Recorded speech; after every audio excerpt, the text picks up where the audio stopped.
क्यों बरपा थोड़ी सी जो पीली है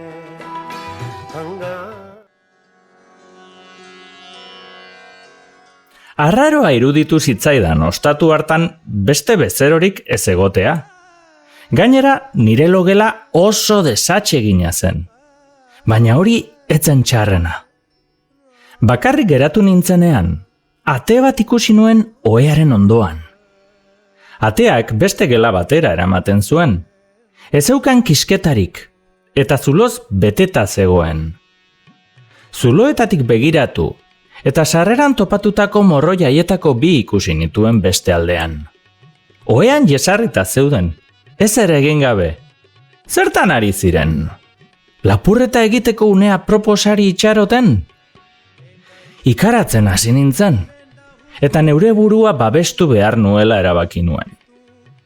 Ate hura motxilan neraman giltzarrapoaz itxi nuen, eta zuloak komuneko paperaz estali nituen. Gero, gelaz kanpoko komunera joaten ausartu barik, ohean etzan nintzen, eta gau luzea pasatzeko prestatu nintzen.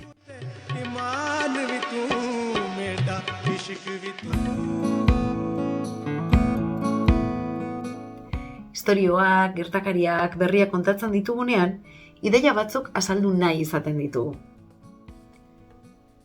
Entzun dugun pasartean, hauek izan dira ideiak. Ostatua utzik. Gela desatsegina. Ate bat, kisketarik gabe eta zuloz josita. Ondoko gelan, morroi arraro bi. Atea itxi, zuloak estali eta gaua pasatu. Ideia horiekin narratzaileak paragrafo batzuk idatzi ditu. Esaldiak egin ditu, esaldiak lotu, informazio osagarri eman.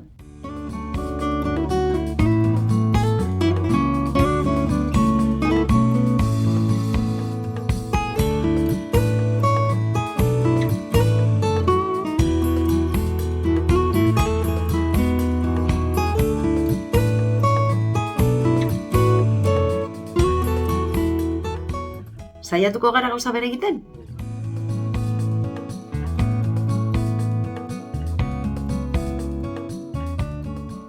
Gogoratuko dugu non dagoen istorioa. Jon ostatuko gelan dago, atea giltzarrapoz itxita, kezkatuta. Historiarekin jarraitzeko hurrengo paragrafoa egiteko ideiak aukeratu ditu idazleak.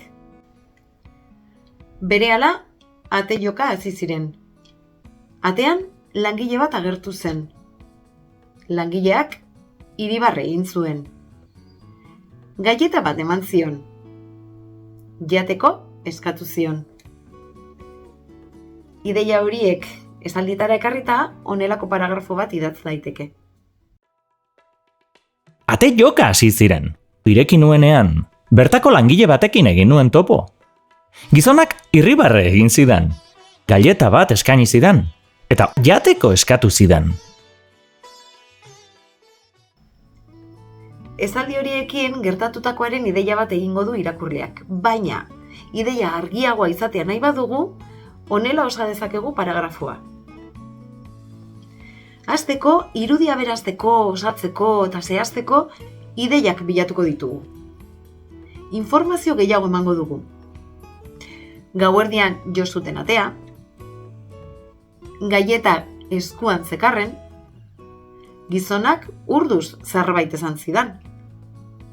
Begira geratu zitzaidan. Ideia horiek esaldietara ekarrita, honelako paragrafo bat idatz daiteke. Gauerdian, ate joka hasi ziren. Ireki nuenean, bertako langile batekin egin nuen topo. Gizonak Irribarre egin zidan. Eskuan zekarren galleta bat eskaini zidan, eta urduz zerbait esan zidan. Galleta jateko eskatu zidan, eta begira geratu zitzaidan. Horrela, irudi argiago bat egin ahal izango du irakurleak, ezta? Eta ezaugarri batzuk gehitzen baditugu? Horretarako, galdera hauei erantzun aldiegu. Lehenengoa, nola hasi ziren ate joka? zarata handi eginez. Nola zabaldu zuen atea? Zalantzati. Nola egin zuen Iribarre gizonark? Hortzagin erdi ustelak erakutziz. Nola eskatu zidan gaieta jateko? Keinuka. Eta badugu paragrafo berria.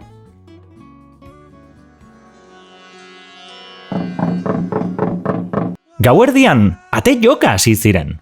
Zarata handia eginez. Zalantzatxu ireki nuenean, bertako langile batekin egin nuen topo. Gizonak Irribarre egin zidan. Hortzagin erdi ustelak erakutsiz.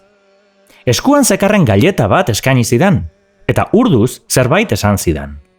Keinuka galleta jateko eskatu zidan, eta begira geratu zitzaidan.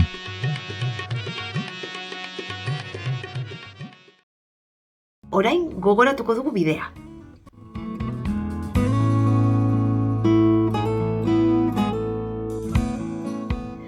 Hasteko, kontatu nahi ditugun ideia nagusiak aukeratu eta antolatu ditugu.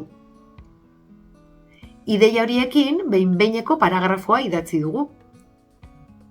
Paragrafoa aberasteko ideia osagarriak bildu ditugu, informazio gehiago, zehaztapen batzuk, eta horiek jasota, behin betiko paragrafoa idatzi dugu. Bueno, eta orain zuretzan da, zeu zara protagonista, imaginatu nola bukatu zen gaietaren istorioa eta idatzi ikasi dituzun pausoi jarraikiz. Ea lagungarriak egiten zaizkizun.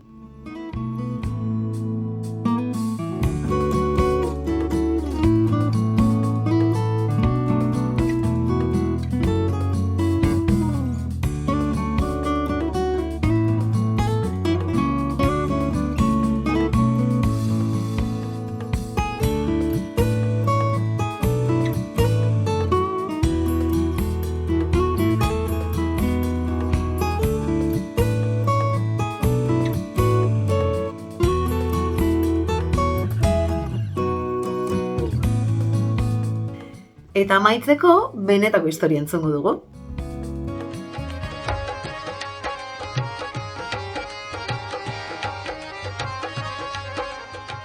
Une hartan beldurra sentitu nuen. Eta aurreko egunean entzundako alemanaren istorioaz gogoratu nintzen. Inguruko herri baterantz autobusez zioala, gazte jator batzuek mango zukua eskaini zioten.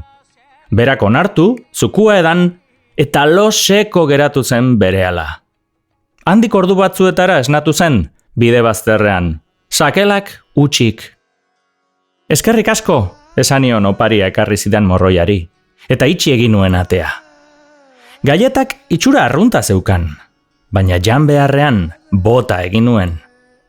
Gero motxila oheari lotu eta lo egiten saiatu nintzen.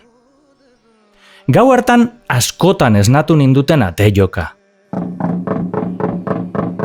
Baina ez nuen kasurik egin. Eta ordua maietzinak erdi lo pasatu ondoren, egun sentiarekin batera motxila prestatu eta alde egin nuen toki hartatik.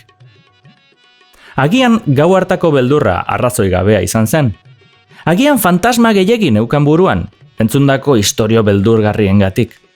Dena dela, ostatu hartatik urrundu nintzenean, sekulako lasaitu hartu nuen.